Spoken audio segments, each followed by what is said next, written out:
Today, we're diving into a really powerful idea from the book Everyone Wants to Talk. And it's an idea that challenges us to see supervision not just as some, professional check-in, but as a truly profound human encounter. So to get us started, I want you to just think about this for a second. I'm serious. When was the last time you were in a conversation, maybe at work, and you walked away feeling like the other person didn't just hear your words, but they got it? They truly heard you. It's a pretty incredible feeling, right? Well, that feeling is at the very heart of what we're talking about today. You see, that feeling of being heard, it's not just a nice to have. The book argues it's a fundamental, universal longing. And that idea sits right at the core of this whole new vision for supervision. And notice the key word here, both. This is so important. It's not a one-way street. The book makes it crystal clear that this isn't just something the employee needs.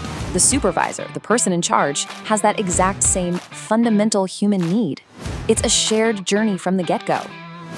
Okay, so if we accept that everyone in the room has the same deep need, then it forces us to look way beyond the traditional way we think about supervision. It really challenges the old school model. For a long, long time, and probably for a lot of us still today, supervision is just this. It's about checking boxes, it's about correcting mistakes, making sure all the procedures are being followed. It can feel kind of sterile, very formal, and definitely a bit one-directional. And this slide just lays out the shift so clearly. We're being asked to move away from a view that is technical, corrective, and all about procedure. The new vision? Well, it's relational. It's about the actual connection between two people. It's embodied, which means it's a felt experience, not just some intellectual checklist. And it's transformative, because get this, it has the power to actually change both people involved. This is a total reimagining of the entire thing. So the big question is, how on earth do we actually do that? Well, this new vision comes to life by reframing supervision as what the source calls a human encounter. So let's break down what that actually means in practice. So this new way is really built on 3 pillars: voice, presence, and relational authenticity. It's not about throwing procedure out the window, not at all.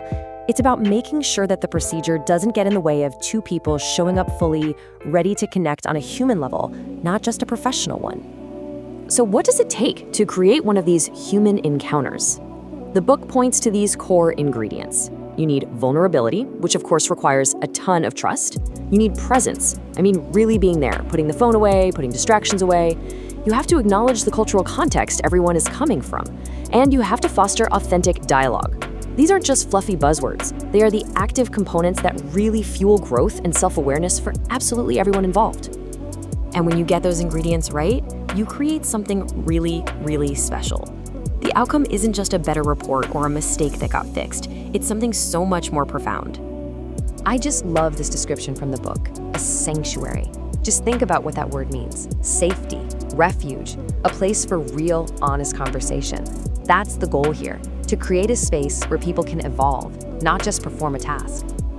So, the path forward becomes pretty clear. First, you have to focus on creating that environment, that sanctuary. And from that place of safety, real, authentic dialogue can actually begin to happen. And it's through that dialogue that true personal evolution, for both people, remember, can finally happen. This brings us to a final and absolutely crucial point that ties everything together. The source calls this whole thing a dual odyssey. And honestly, it's the perfect metaphor. An odyssey is a long, shared adventure, right?